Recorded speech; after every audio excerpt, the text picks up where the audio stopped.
Hello guys, in today's video I will be showing you how to manage the security settings on your Twiter account easy and quickly. So first enter Twiter, then go to this profile section, click here and then go to the settings and privacy, and here click security and account access.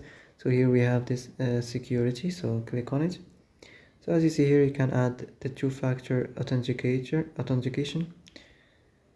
So if you want to add the two-factor authentication step, so click here, text message, authentication app and security key, and that's it. Also here we have the ID verification and additional password protection, like the password reset protection and the passkey. So that's it.